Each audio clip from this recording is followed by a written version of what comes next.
적정한 곳에 간 사람, 완성한 사람 이렇게 불려지는데 부처님은 불교라는 것은 이 부처님이 또 다른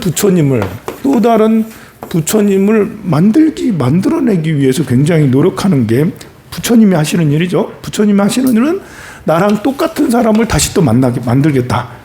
그래서 불교는 내가 결국은 성불을 하기 위한 거예요. 내가 부처가 되기 위한 것이죠. 그래서 1, 2, 3 여기 나온 것처럼 첫 번째나 두 번째처럼 소원을 성취하기 위해서 왔다 하더라도 다니다 보면 저절로 발보리심을 하게 되죠. 나도 부처가 돼야겠다라는 그런 것입니다. 그래서 불교는 가만 보면 자기 성장이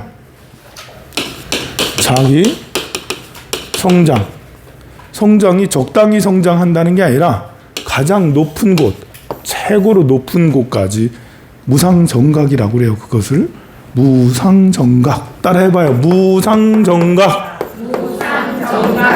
위 없는 바른 깨달음. 이걸 보고 안욕따라 삼맥삼불이라고 합니다. 금강경을 독송하다 보면 안욕따라 삼맥삼불이라는 말이 자주 나오죠. 그게 무상정등정각이라는 그런 위 없는 깨달음이란 말이죠. 요걸 향해서 나아가는 거예요. 조금 전에 이제 천수경을 막 독송하고 다란일 한 3번 정도를 막 했습니다. 약간 빠르게 했는데요. 어떤 분들은 처음 접해본 사람들도 있겠죠. 불교대 학생이니까. 그냥 절이 궁금해서, 부처님 말씀이 궁금해서 절에 다니는 것이 익숙치 않은 사람들은 천수경 독송하는 것조차 독송하라 하면 연부를 하는 게 정구업지는 이렇게 하지 않고 정구업지는 수리수리 마두리 수수리 이렇게 그냥 읽듯이 막 하거든요. 근데 그거는 아직 절 문화가 익숙하지 않아서 절에 다니는 게 초하루 다니고 초하루도 아니지 그냥 어쩌다 한 번씩 관광 삼아서 다니듯이 그렇게 가거나 부처님 오신 날에 한 번씩 가거나 그렇게 되면 한 번도 법당에 참여해 본 적이 없는 경우도 있어요. 그래서 법당에 들어가려고 하면 아무도 없으면 편하잖아요.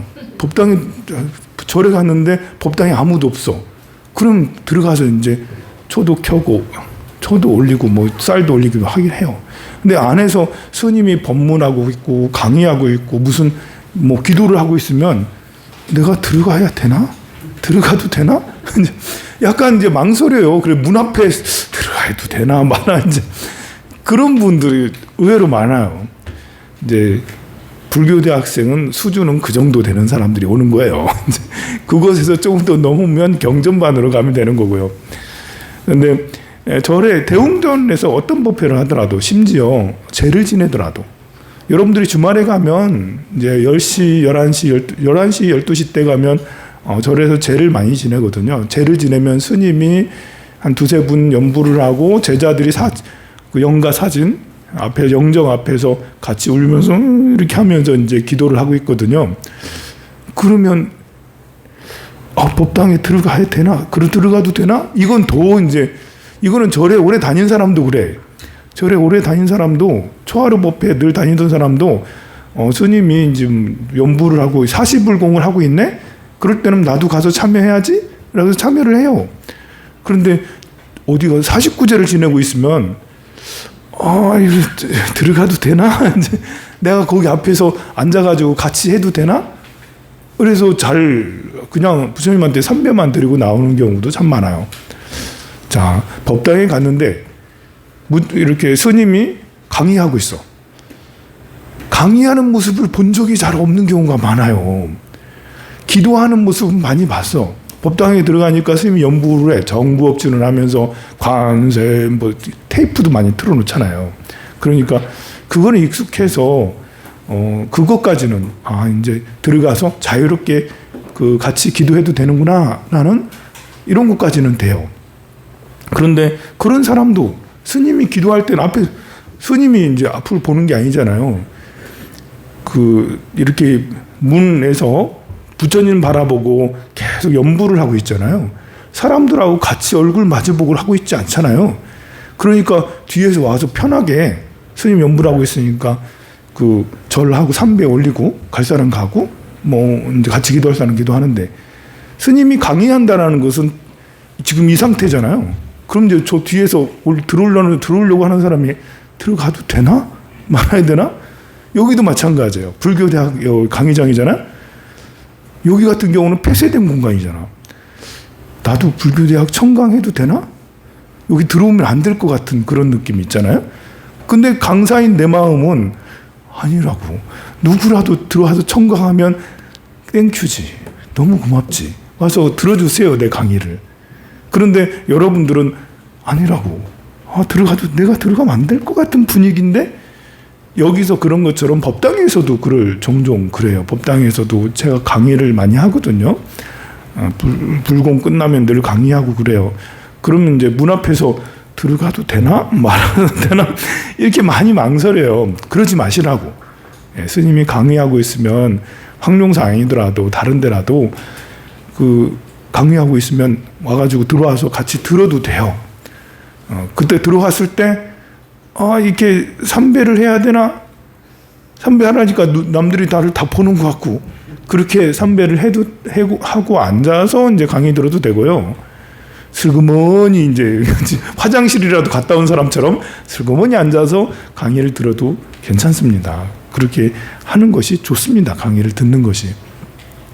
그리고 이제 아까 말한 내가 법당에 갔더니 법당에서 여기에서 이제 보통 부처님은 여기 계시고 이쪽에는 신중님 태화가 이렇게 있고 이쪽은 반대편에 영단해서 여기 영가 사진 영정 모셔놓고 이쪽을 보고 막 기도를 하고 있어요. 여러분들은 여기에 문을 들어와가지고 일로 와가지고 이제 양쪽 문을 사용하죠. 이 문은 사용하지 않죠. 스님들도 이 문을 잘 사용하지 않기도 해요. 요 문으로 들어갔는데 스님이 여기서 제 지내고 있고 제자들은 여기에서 뒤에서 또는 여기에서 영정 앞에서 같이 막 이렇게 기도 49제를 참여하고 있어. 그럴 때 참배 들어간 나는 거기 하고 있네. 어떻게 해야 되지? 나 사실 좀 약간 기도를 하고 싶었는데 네, 기도하고 싶은 생각이 있었던 사람에게 얘기하는 거예요. 삼배만 하고 나올 거야 하는 사람은 아무 고민 없죠. 그냥 재 지내고 있어도 여기 부처님 앞에서 여기 불전함이 있으니까 불전 놓고 쌀 놓고 그냥 삼배 하고 나오면 돼요. 그런데 나는 좀 시간도 있고 기도도 하고 싶고 그러면 여기에서 나 법당에 가서 금강경 사실 독송하려고 왔는데 재 지내고 있네? 그럼 여러분들은 재 지내니까 다른 데 갈까? 다른 정각으로 가는 경우도 있고요. 그렇게 해도 되고요. 왔으니까 여기에서 죄를 지내든 말든 나는 부처님을 보고 앉아가지고 금강경을 내 기도를 쭉 하고 가도 됩니다. 그리고 죄를 지내는데 내가 제자가 아니더라도 옆에서 같이 기도해주고 앉아가지고 연불 해주고 연불 듣고 있고 그렇게 참여를 해주는 것도 좋아요. 심지어 나는 잘 모르지만 여기 가가지고 제자들이 잔칠 때 잔치고 나서 나도 가가지고 제자 여기 돌아가신 분한테 1,000원 아니면 5,000원 또는 10,000원 놓고 나도 이제 절을 올려도 괜찮아요. 안 될 것 같잖아. 안 될 것 같아. 나는 괜히 참여해가지고 내 조상도 아니고 내 엄마도 아니고 좀 되게 뻘쭘하고 으쓱하네. 이제 스님이 해봐 해도 그런데 그렇지 않아요. 여기에서 이 연부를 주관하고 있는 스님은 누군가가 낯선 사람이 와가지고 참배하러 왔다가 49제 지내고 있는 걸 보고 거기에서 잔을 치고 절을 올리고 이렇게 하면 이야 훌륭한 사람이다 라고 스님은 그렇게 생각을 해요. 우리는 저거 해도 되나 낯설다 하지만 여기 앉아있는 스님은 세상에 내가 재지낸 30년 동안 재지냈는데 이런 사람이 본 적이 없네. 처음 보는 사람이네. 이야 어디서 배웠는지 훌륭하게 배웠다라고 진정한 고수가 나타났다 이러면서 이제 좋아해요 오히려. 그리고 이제 그렇게 하는 것이 잘하는 것이기도 합니다. 근데 이제 이것은 알려주지 않으면 안 하게 되죠. 하고 싶은 해도 되나 마나 이런 생각을 하는 사람들이 오래 다니면 그래요. 심지어 저를 30년 다녀도 저기 가서 내가 왔는데 저기 하고 있는 49제 지내는데 내가 인사를 해도 되나? 말아도. 뭐 이렇게 오래 다닌 사람은 그런 생각을 하겠죠. 처음 보는 여러분들은 빨리 삼배하고 나가기가 바쁘고 그래도 저희 황룡사에서 한 10년 공부하고 그래도 봉사도 한 10년 하고 했는데 10년 공부하다 보니까 그래도 우리 절에서 이렇게는 자주 그렇게 하는데 남의 절 가서 해도 되나? 이렇게 고민되는데 하면 됩니다. 그리고 이제 그 법당에서는 그렇게 하면 되고요. 이렇게 기도를 할 때 우리가 좀 전에 천수경을 독송했잖아요. 일부러 저는 이제 이렇게 법회 의식도 하지만 삼규의 반야심경하고 청법가도 이렇게 여러 번 하겠지만 조금 전에 한 것처럼 천수경 독송도 자주 할 거고요. 그리고 예불문도 자주 할 거예요. 예불문도 지심 기명리 하면서 하는 거요. 이것도 자주 할 거예요. 왜냐하면 이제 불교대학이라는 것은 우리가 이제 불교를 체계적으로 알으려고도 왔지만 불교 문화를 익숙하게 알고 싶어서 온 것도 있거든요. 절을 하려고 했더니 절을 하는 방법도 잘 모르겠어. 나도 기도하려고 했더니 자꾸 어디 갔더니 스님이 자꾸 기도하래. 또 어떤 도반 만났더니 자기는 기도한대. 그럼 나도 기도를 하고 싶은데 어떻게 해야 되는지 잘 모르겠어. 그런 것을 배우는 것이잖아요. 그러니까 사성제가 팔정도가 불교 역사가 막 이런 것들도 배우면 좋겠지만 여러분들에게 필요한 것은 사실 불교 역사를 아무리 목을 피가 나도록 얘기해도 그냥 한 달만 지나면 다 까먹어요. 그게. 그러나 이제 이렇게 조금 전에 한 것처럼 이렇게 법당에 들어갔을 때 예절이라든지 절하는 방법이라든지 그리고 이제 천수경을 독송을 여러 번 하다 보면 기도를 이렇게 하다 보면 그 다음부터는 기도가 능숙해지지. 우리에게 필요한 것은 기도가 더 필요한데 기도의 방법 중에 가장 기본이 예불문, 천수경, 그리고 금강경, 108배 이런 것들이거든요. 그런데 이제 그 중에 천수경 안에 다란이가 있어요. 내가 기도 좀 한다, 시작한다 했을 때 다란이 기도를 신묘장구 나무라다나다라 이것들을 21번, 108번 이렇게 하는 이런 것이 가장 또 기본이거든요. 기본이면서도 평생 가는 거예요. 우리가 광명진원을 막 독송할 수도 있어요. 광명진원, 옴, 만무카, 바이로 여러분들이 외워야 될 것들이 몇 개 있습니다. 그것을 외우는 것은 지금 막 그 며칠 동안 달달달달 외우는 그런 것보다는 하다 보면 저절로 외워지는 것들이 있어요. 천수경도 하다 보면 저절로 외워져. 금강경은 하다 보면 안 외워져. 금강경은 좀 더 길어서 한 이제 1만 번 정도는 독송하다 보면 외워지게 되죠. 근데 그러기는 쉽지가 않으니까. 다란이, 신묘장구 대다란이도 지금은 떠듬떠듬 아까 조금 전에 한 것은 매우 빠른 게 아니라 약간 느림 빠른 거거든요. 근데 이것도 이 발음이 안 돼가지고 눈으로만 이렇게 뭐 이렇게 되는 경우 처음에 접하면 그래요. 그런데 시간이 가면 갈수록 반복적으로 하다 보면 기도를 이렇게 나무라다나다라면서 기도를 하게 되는 거죠. 그래서 하게 됩니다. 자, 여기에서 이렇게 절에 다닌 이후 첫 번째, 두 번째, 세 번째를 키는데요. 그 중에 이제 더 바람직한 것은 네 번째와 다섯 번째죠. 지금까지 살아오던 방식에서 전혀 다른 새로운 방식으로 살고 싶어라는 그런 것이 거고 그리고 자기 성취, 자아 성취를 위해서 하는 절에 다니는 겁니다.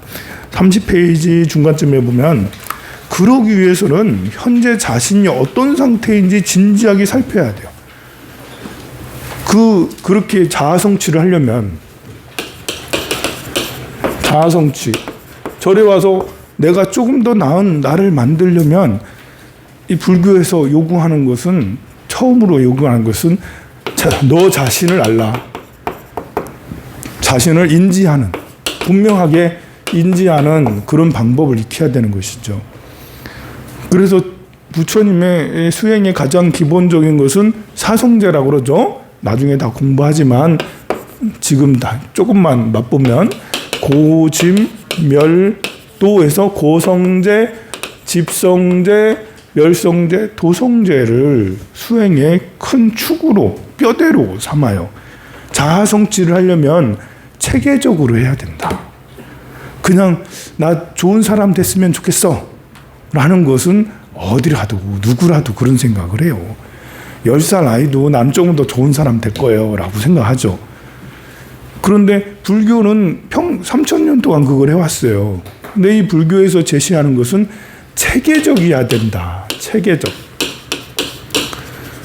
1단계, 2단계, 3단계, 4단계처럼 체계적으로 하다 보면, 따라서 하다 보면 저절로 고수네? 절에 10년 다녔더니 이제 중수 정도 되고, 한 30년 다녔더니 근데 고수가 됐네? 그냥 따라 하다 보니까 고수가 이 정도는 돼야 될 거 아니에요? 그게 이제 불교 대학을 통해서 불교를 공부를 하는 이유가 그래서 그러는 것이죠. 그러면 체계적인 것은 바로 처음에 고성제. 세상을 어떻게 바라보는, 관찰하는 방법 중에 하나예요. 우리가 불교에서는 세상을 고의 바다, 고의 바다라고 그러죠. 고해라고 그래. 인생은 정말 고의 바다다. 그렇게 얘기를 하는데 이것은 고통에 관한 성스러운 진리예요. 고통에 관한. 반대는 즐거움이죠.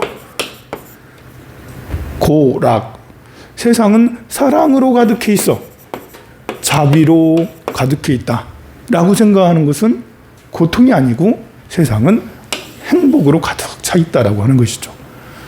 세상은 행복으로 가득 차 있을까요? 고통으로 가득 차 있을까요? 네, 어떤 때는 행복으로 가득 차 있고 어떤 때는 고통으로 가득 차 있죠. 우리 불교에서는 두 가지 다 말합니다. 행복으로 가득 차 있다라는 것은 자비관 수행이라는 것을 하는 거고요. 고통으로 가득 차 있다라는 것은 부정관이라는 수행을 하는 거예요.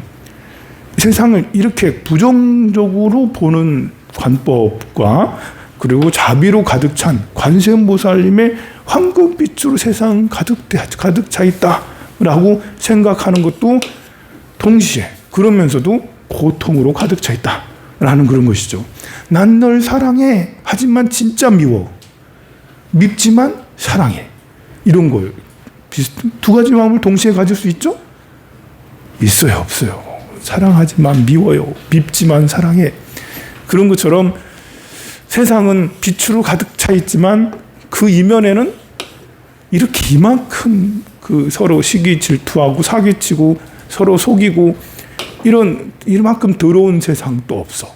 이만큼 더러운 세상이지만 빛으로 가득해. 이런 것들을 우리가 잘 이렇게 응용을 잘하면, 체득을 잘하면 아무리 괴로운 상황에서도 행복함을 놓지 않을 수 있고, 아무리 행복한 상황에서도 유비무환처럼 내가 이렇게 함부로 하지 않고 촘촘하게 내 자신을 만들어갈 수 있죠. 이것은 현실 자각이죠. 현실을 자각하는 거고 이것은 꿈을 이루는 거예요. 우리 인간 세계에 대한 고찰을 해보면 우리 불교에서는 이제 세상을 6도로 나눠요. 인간 세상이 있어요. 인간 세상이 있고 축생이 있죠. 축생은 소, 돼지, 말 같은 이제 짐승을 말해요. 벌레까지도 축생이라 하지만, 곤충이나 이런 벌레까지 축생이라 하지만 그것까지는 좀 좁은 의미에서는 소, 돼지, 말, 토끼 이런처럼 짐승, 그리고 이제 지옥의 세계가 분명히 있다라고 그렇게 하고 천상의 세계도 있다라고 그렇게 보죠. 우리가 이제 사람의 세계를 잘 이해를 할 때는 이런 것에 대한 고찰이 필요해. 아귀의 세계도 있죠? 아귀는 이제 죽었는데 천도가 되지 않고 떠도는 영혼들을 아귀라고 그래요. 그러면 나는 누굴까 했을 때 나는 사람이잖아요. 사람은 어떤 성향을 가지고 있느냐를 우리가 이렇게 잘 배워놓으면 그러면 세상 살아가는 것이 훨씬 더 편해질 수 있어요. 천상이라면 일단은 뭐든지 행복한 불행의 요인이 전혀 없어요. 불행한 일들이 일어나지 않아. 일단은 시기 질투라는 것이 느껴지질 않아. 그리고 뭘 이제 욕심이 많아서 남들을 무시해가면서 하는 이런 것들이 없어. 그런 마음이 전혀 일어나지 않아요. 우리가 가진 마음 중에 가장 순수함으로 이루어진 그런 상태가 천상의 상태거든요. 그러니까 뭘 못 먹어서 괴로운 이런 것도 없고 병 걸려서 그런 것도 없어. 아픈 것도 없어. 보면 그냥 괴로움의 요인이 완전히 빠져 있다라고 보면 돼요. 괴로움의 요인이. 그런 곳이 천상이에요. 괴로운 이유가 하나도 없는 거예요. 그러면 축생이라는 것은 뭐겠어요? 축생이라는 것은 자기 의지, 자기 생각, 의지와 생각이 인간에 비해서 현저히 떨어지는 거죠. 인간 세상은 천상의 자유의지와 축생의 자유의지 그 사이 어딘가에 있는 게 인간의 생각, 그런 것이고요.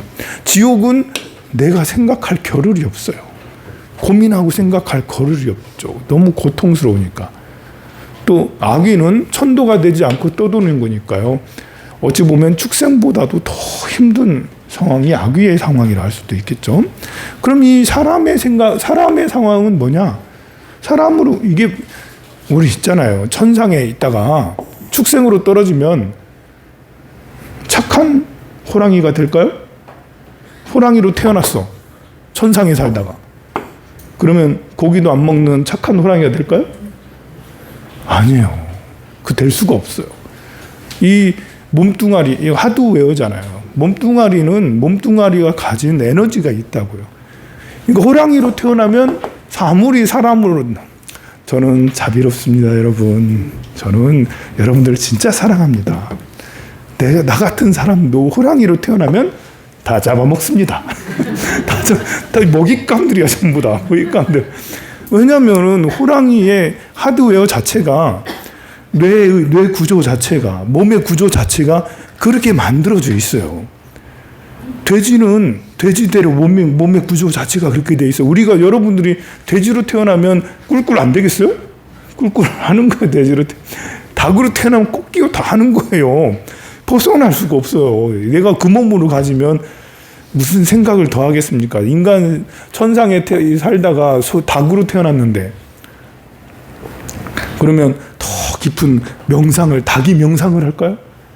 안 돼요. 이 하드웨어는 어쩔 수 없어요. 그러니까 인간 몸도 그런 거예요. 인간도 짐승이 진화한 거잖아. 좀 더 나은 짐승이라고. 천상은 빛의 세계라고요. 종류가 전혀 다른 거예요. 짐승과 인간은 서로 이웃이라고, 사촌이라고. 짐승에서 진화한 게 인간이니까. 인간의 몸이 있어요. 인간의 몸. 이 몸에 들어오면 어쩔 수 없어요. 이 몸에 들어오면 이제 생각이, 그리고 이 생각이 IQ라고도 하죠. 생각하고 뭐 이렇게 계산하고 기억하고 추모하고 등등의 이런 모든 것들이, 우리가 하고 있는 모든 것들을 하게 되는 거예요.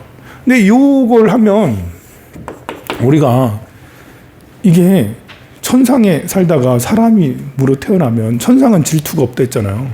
사람으로 태어나면 무조건 그냥 질투야. 질투가 많아요. 이 부처님처럼 한꺼풀이 벗겨지면 달라지겠지만, 그래서 수행이 많이 된 스님조차 질투를 벗어나기가 어려운 것은 인간 몸이기 때문에 그래요. 인간 몸이기 때문에. 강아지가 질투를 하면 얼마나 하겠어요. 근데 사람은 질투를 하면 악랄하게 하죠. 왜냐하면 사람은 머리를 굴릴 줄 아니까, 기억을 할 줄 아니까. 강아지는 안 보이면 질투를 하다 말아요. 그냥 있을 때나 좀 질투하고. 근데 사람은 안 보여도 10년 후에도 계속 잊히지 않아. 그 사람. 그래서 사람들이 많이 하는 시기, 질투, 탐욕, 또 사랑, 뭐 이런 등등의 이런 것은 오히려 더 아픔이, 천상은 순수하잖아. 순수한 사람이 인간 세계에 나와서 태어나서 살면 진짜 더 힘들 수 있어요. 사람이 순수하면 잘 믿죠. 잘 믿는 만큼 상처가 더 커요. 사람은 배신 아닌 배신을 늘 하게 돼요. 배신하는 게 아니라 그냥 나는 어제까지는 너가 더 좋았지만 오늘부터는 얘가 더 좋을 수 있는 게 사람은 그렇잖아요. 그렇잖아요.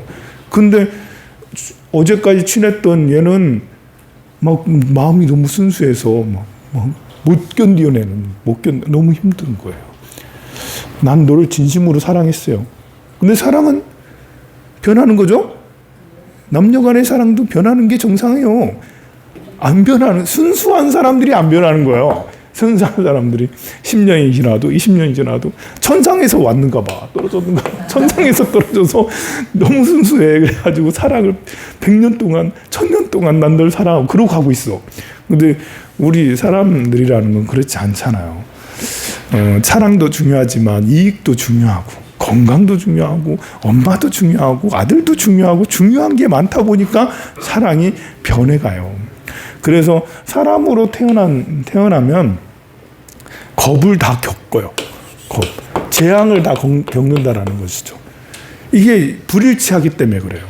내 인간의 몸과 천상의 몸은, 천상은 이게 일치해요. 생각하고 그리고 살아가는 모든 것이 일치하는 거죠. 순수하니까. 사람들도 나에게 괴로움을 주는 사람은 아무도 없어. 괴로움의 원인들이 완전히 삭제되어 있으니까. 근데 이렇게 사람으로 태어나면 욕심이 끝없이 일어나는 거예요. 돈이 100원 있다가 1000원 있으면 10,000원 있고 싶고, 10,000원 있다 싶으면 1,000원 갖고 싶고, 이곳은 누구나 사람 몸으로 가지고 있으면 그렇게 되는 거예요.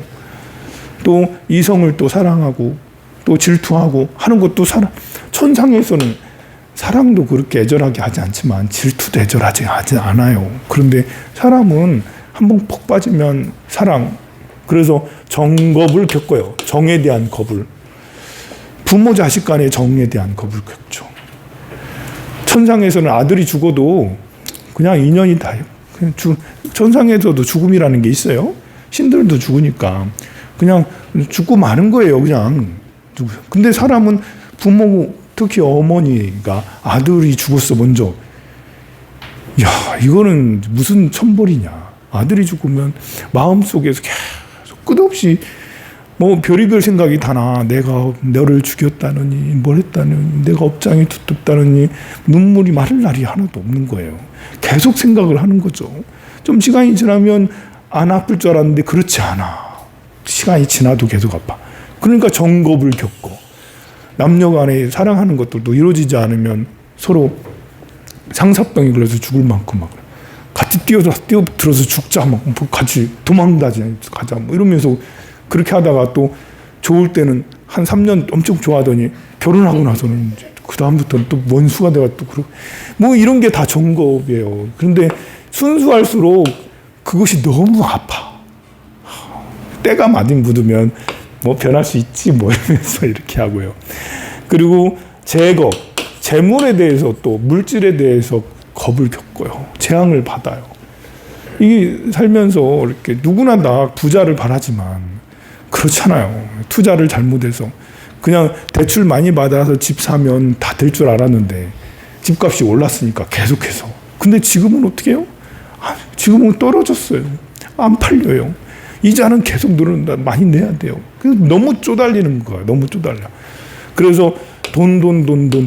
옆에 사람은 좋은 차 타고 다니지. 좋은 집에 살지. 나는 지금 돈이 없어서 이러고 있지. 그래서 재물에 대해서 겁을 또 겪어요. 그리고 신겁.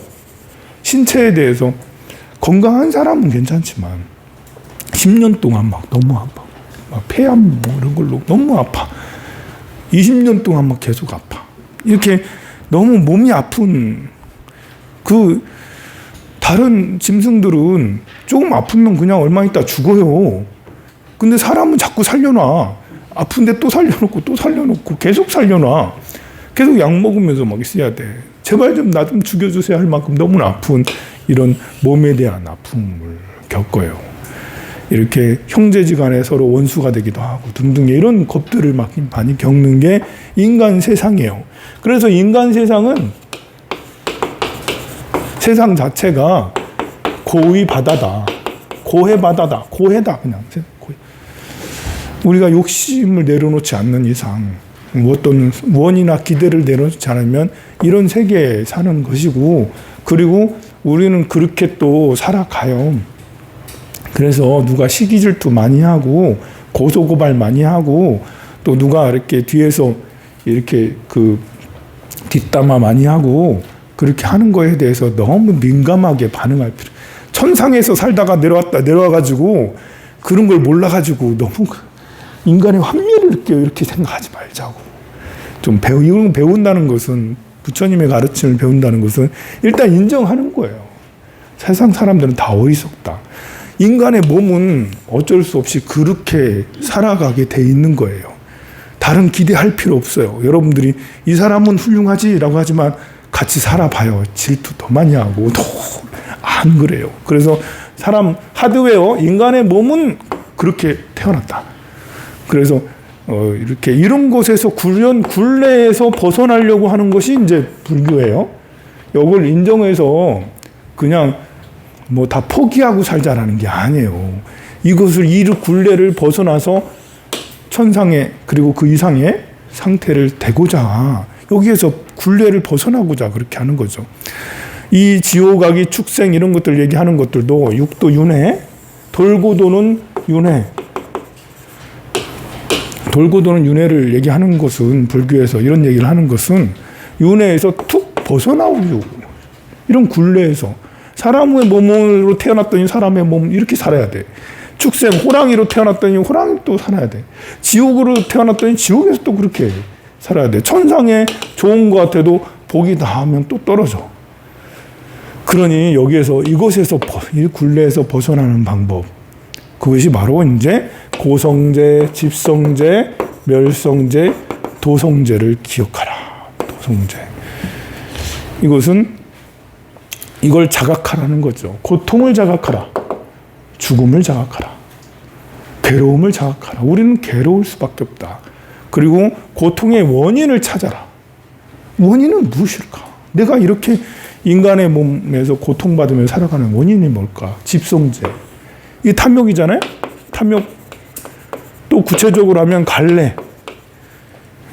탐욕하고 가래는 약간 같은 말이지만 약간 다르죠? 탐욕은 그냥 욕심내는 거고, 가래는 이 욕심이 끝이 없는 거예요. 마치 소금을 먹으면 물이 계속 캥긴 것처럼, 이렇게 욕심은 채워지는 게 없어요. 또 다른 욕심이 일어나고, 또 다른 욕심이 일어나고, 또 다른 욕심이 일어나고, 더 커지고 막 그러죠? 그걸 보고 가래라고 그래요. 그리고 이것만큼 중요한 거, 세상을 고통이라고 보는 만큼 중요한 것은 완성이죠? 완성. 아까 빛으로 가득 차 있어요. 여러분들은 다 도둑놈들이에요. 여러분들은 전부 다 중생이고 나쁜 놈년들이야. 그렇지만 사랑으로 가득 차 있지. 여러분들은 이미 완성돼 있어. 지금 무명으로, 어리석음 때문에 그냥 내가 중생인 것이지만 본래로는 그런 중생의 모습이 하나도 없이 완전한 부처야. 이것을 인정하는 거죠. 내가 부처라는 것을 인정하는. 그것이 불교에서 믿음의 가장 기본이에요. 내가 부처라는. 이걸 안 믿는 사람 많아요. 다른 종교에서 우리에게 뭐라고 공격하는 줄 알아요? 야, 네가 부처 될 수 있다고 생각해? 불가능한 그 얘기를 왜 하는 거야? 우리는 하나님이 만든 여호와가 창조한 그냥 피조물 인간일 여호와의 자식들일 뿐이야. 우리가 하나님이 된다고? 말도 생각도 하지 마. 부처가 된다고? 그 백날 첫날 해봐야 되냐? 라고 그렇게 얘기를 하면 여러분들은 그런가? 그런 반박을 못 하잖아요. 왜냐하면 여기에 대한 믿음이 확실하지 않으니까. 그렇게 얘기하면 아니에요. 나 부처 될 수 있어요. 이미 부처 된 분도 많아요. 그리고 나는 내 마음속에 아직은, 나는 지금 중생이지만 내 마음속에 부처의 이 성품이 그대로 있어요. 훼손되지 않고 그대로 있어요. 내가 10분만 더 명상하면 이것도 될 거예요. 이러면서 이제 그렇게 확신을 가지고 있어요. 이게 멸성제거든요. 멸성제. 이 확신, 내가 부처라는 확신. 이것은 이 세상의 고통의 바다라는 이런 것에 대한 확신만큼 중요한 거예요. 믿는다라는 것이 이런 걸 믿는 거예요. 부처님은 위대해 이런 걸 믿는 것은 다른 종교도 다 해요. 하나님도 위대하지, 알라신도 위대하지, 부처님도 위대하지. 근데 부처님이 위대한 거는 우리에게 알려준 거예요. 너도 위대하다고. 너 마음 본성이 본래 부처다라고 알려줘. 그래서 우리가 부처님을 존경하는 거예요. 다른 종교인들은 나를 만들어 주셨으니까 존경하겠지만, 여러분들은 어떤 게 더 좋아요? 나를 만들어 주셔서 고마워요. 이게 더 좋아요? 내가 부처인 걸 알려주신 게 더 고마워요. 우리 불자들은 그게 더 고마운 거예요. 그리고 또, 지성을 가진 사람이라면, 그런 기독교 논리에 이미 물들어 있는 사람이라면, 그 수행에서 부처가 된다는 말은 될 수 없어. 어떻게 신을 초월해? 될 수 없어. 라고 그렇게 아예 단정한 사람은 감동하지 않고, 저런 것도 있는가 보다 하고 말겠지만, 그런 그 종교에 물들지 않는 보통 사람이라면, 자유의지를 가진 인간이라면, 인간이 참 복잡해요, 이게. 인간의 자유의지라는 것은 자기 생각을 많이 할 수 있는 자유의지라는 것은 양날의 검이죠. 자유의지가 있기 때문에 우리는 내가 부처라는 말을 믿고 나도 부처가 될 거야 막 내달리는 거죠. 부처가 되기 위해서 몸부림치는 것은 인간만이 할 수가 있는 거예요. 반대로 이제 내가 부처가 그런 걸 모르고 그냥 아까 말한 이제 정겁이나 겁을 다 재앙을 받으면서 인간의 몸으로 호랑이로 태어나 사는 것처럼 그렇게 업대로 살아가는 그런 게 있죠. 부처님은 이제 너의 자유의지를 발현시켜라 해서 그것에서 벗어나라 그렇게 가르쳐 주신 분이라 할 수 있습니다. 자, 34페이지. 가장 근본이 되는 것은 믿음이다. 자, 여기에서 보면 부처님이 사의성 기원정사에 계실 때 강 건너에 있는 성품이 이런 사람이 있는데요. 그 방편을 썼어요. 기적을 일으키는 걸 부처님은 중요하게 여기지 않고 심지어 그 기적을 금했습니다. 그런데 그 사람을 제도하기 위해서 무리를 건넜어요, 부처님이. 그 얘기입니다. 그래서 이제 그 사람이 그 부처님한테 무리를 건너는 부처님한테 절을 올렸다고 했는데요. 그래서 물었습니다. 아니, 이런 어떤 마술을 쓰기에 무리를 걸어갈 수 있었어? 라고 하자. 그 사람이 답하기를 나는 강의 남쪽에 살고 있는 사람인데 부처님께서 이곳에서 설법하신다는 이야기를 듣고 고려했지만 강 때문에 오지 못했어. 저 사람에게 강이 얼마나 깊은지를 물었더니 발목 정도밖에 안 된다기에 그 말만 믿고 그냥 강을 건넜을 뿐인데 내가 무슨 마술을 썼던 것은 아니요 라면서 이렇게 부처님이 설법을 하고 계신 그 말을 듣고는 믿음이라는 게 참 신기하다는 것이죠. 본래 깊은 물인데 믿음만 가지고도 그냥 깊은 무리를 건너고 그렇게 하는 것들을 했다라고 그렇게 하죠. 자, 우리가 믿음이라는 것은 어떤 것일까 생각을 해봐야 돼요. 우리가 이제 무엇을 믿을까 했을 때 절에서는 부처님과 가르침과 승가를 믿으라라고 그렇게 이야기를 합니다. 근데 이제 이 믿음은 정말 부처님이 계실까? 부처님의 위실력이 정말 있는 걸까? 라고 했을 때 부처님의 위실력이 있으면 고운사가 불에 타지 말아야지. 고운사 24시간 맨날 기도하는 1300년 된 절이잖아. 그러면 부처님의 가피가 엄청 클 텐데 화마가 막 아무리 치더라도 고운사 법당은 그냥 지나가야지. 왜 불타는 거지? 부처님 영험이 없는 걸까? 우리가 아까 말한 인간계라는 거에 대해서 생각을 해봐야 돼요. 이게 우리가 가피라는 것이 부처님 가피라는 것에 대해서 우리가 이제 이렇게 부처님의 위실력에 대한 이런 믿음이 이렇게 어떤 성취로만 가 있으면 부처님은 우리를 성취시켜 주신다. 소원을 이뤄 주신다. 어떤 힘이 대단해서 뭔가를 어떤 위실력이 엄청나서 그 위실력에 뭔가를 가할 수 있는 게 없다. 대단하다. 이런 걸로만 생각을 하면 그것이 아닐 때, 제가 100일 동안 3,000배를 했는데 우리 아들이 떨어졌어요. 취업이 안 됐어요. 이것은 이제 성취가 되지 않은 거잖아요. 기도가 성취가 되지 않았으면 부처님 없는 것 같아. 몸부림치면서 내 아들이 먼저 죽었어. 내가 30년 동안 절에 열심히 기도하고 등도 줍할 때마다 100만 원짜리 맨날 달고 뭐 이렇게 그 절에 가서 봉사 뭐 맨날 봉양 가서 봉사 몸으로 그렇게 하고 기도도 많이 올렸는데 내 아들이 왜 죽어요? 내 아들이 왜 저렇게 됐어요? 그렇게 되면 부처님은 없지. 부처님이 이렇게 내가 열심히 했는데도 나를 도와주지 않아. 물론 이제 이렇게 어떤 어려움이 생기면 그런 원망심은 이룰 수가 있죠. 신심이 있다 하더라도. 그러나 계속해서 그런 생각을 가지면 우리가 부처님은 성취로만 봐서 그렇잖아요. 근데 불교는 부처님이 소원을 이루어주는 그런 분이기도 하지만 불교는 자아성취, 나 자신을 성장시키는 이런 것이 부처님 가피라는 거예요. 지금은 소원을 이루어줘서 네가 불교를 잘 믿을 수 있어.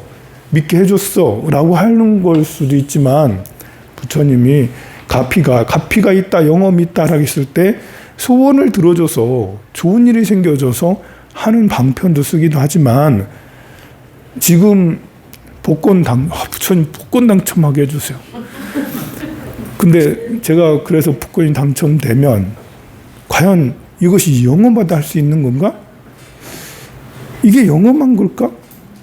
예, 영험한 것 같지만 이것은 결국 그걸로 인해서 내가 파멸의 길에 들어선다면 그리고 사람들이 그런 것들을 악용하게 된다면 세상이 혼돈의 세계가 되는 거잖아요. 부처님한테 빌으면 소원이 다 이루어져. 그 영험한 건가? 위험한 거지. 되게 위험한 상태가 돼버리는 거잖아요. 저주도 통해. 당신 죽어. 부처님한테 이 사람 죽게 좀 해주세요. 저를 막 이렇게 저 원수 덩어리 죽어야 돼요. 이렇게 기도하면 그 기도가 이게 이제 그래서 부처님의 가피는 그래 단순한 게 아니다. 지금은 나를 괴롭게 할 수도 있죠. 그렇지만 시간이 지나서 부처님께서 진짜 계시는구나. 진짜 나를 도와주셨구나.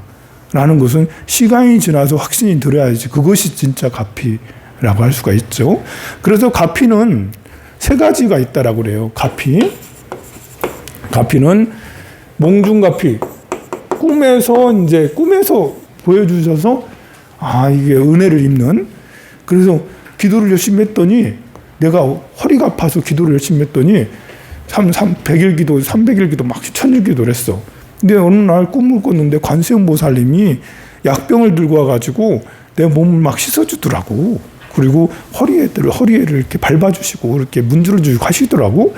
그러고 났더니 말끔히 허리 아픈 게 사라졌어. 이런 일들은 정말 많거든요. 나한테 그런 일이 안 생겨서 그런 거지. 이제 그런 걸 경험한 사람이 의외로 많아요. 진짜 많아요. 광우 스님이 그 얘기 불교 방송에서 그 얘기 해가지고 완전 떴잖아. 부처님 가피 얘기를 조곤조곤 말씀을 잘해가지고 그래 됐잖아요. 정말 그렇게 경험하는 사람 많죠. 그리고 이제 현증 가피. 실제로 눈앞에서 가피가 생기는 거예요. 실제로 나타나는 거예요. 기도했더니 바로바로 우리 아들 합격하게 해주세요. 합격시켜주네? 취업하게 해주세요. 취업시켜주네? 아들 낳게 해주세요. 아들 낳아주네? 이렇게 바로 기도했더니 바로 통하는 사람도 있어. 그리고 진짜 나타나 부처님이 내가 잠잔 것도 아닌데 딱 나타나가지고 왔다가 이제 뭘 주고 가. 또 뭐니까 이루어지는 거예요. 그런 것도 있을 수 있어요. 그런 걸 보고 현증가피라고 그래요. 그리고 이제 세 번째가 명운가피. 명운가피라는 게 어두울 명자에 훈증할 훈자거든요. 서서히 천천히 신압으로. 오는 듯 안 오는 듯, 오는 듯 안 오는 듯. 부처님이 온 것 같기도 하고 안 온 것 같기도 하고 천천히 서서히 가랑비에 옷 젖듯 시간이 한 10년 지나고 20년 지나고 내가 늙어보니 나 부처님 은혜를 정말 많이 받았다. 이렇게 이제 생각을 하는 천천히 오는 명운가피. 이게 이제 여러분들 예불문에 보면 나와요. 유언무진삼보 하면서 예불문 끄트머리 나오죠. 지심기명래 하고 난 다음에 유언무진삼보 그 다음 뭐예요? 대자대비 수화종래 명운가피력 이렇게 나오죠. 수화종래 명운가피력이라고 나와요. 거기에는 명운가피라는 게 지금 말한 기도할 때 이렇게 몽중가피, 현증가피는 가짜인 경우가 많아요. 가짜. 오히려 이렇게 이 명중가피, 현증가피를 받고 나서는 굉장히 오만해지거나 수행을 게을리하는, 더 열심히 하는 경우도 있지만 그렇지 않은 경우도 많아요. 근데 사람에게 제일 좋은 것은 명운가피죠. 보이지 않게 천천히 신압으로 오는 것이 명운가피라 할 수가 있습니다. 자, 이것을 믿는 것이 그래서 이 35페이지 맨 밑에 줄 대방광물 화엄경 현수품에서는 믿음은 진리의 근본이요 공덕의 어머니다. 모든 착한 법을 길러주고 의심의 그물을 끊어주어 애정을 벗어나게 해주고 열반에 이르는 길을 열어 보인다라고 그렇게 말씀하시는 화엄경의 믿음에 관한 말씀이에요. 신의도원 공덕모 장양일체 재선법 단재의망 이렇게 하는 그런 아주 유명한 개송입니다. 1교시는 여기까지 하고 잠깐 쉬었다가 다시 하겠습니다.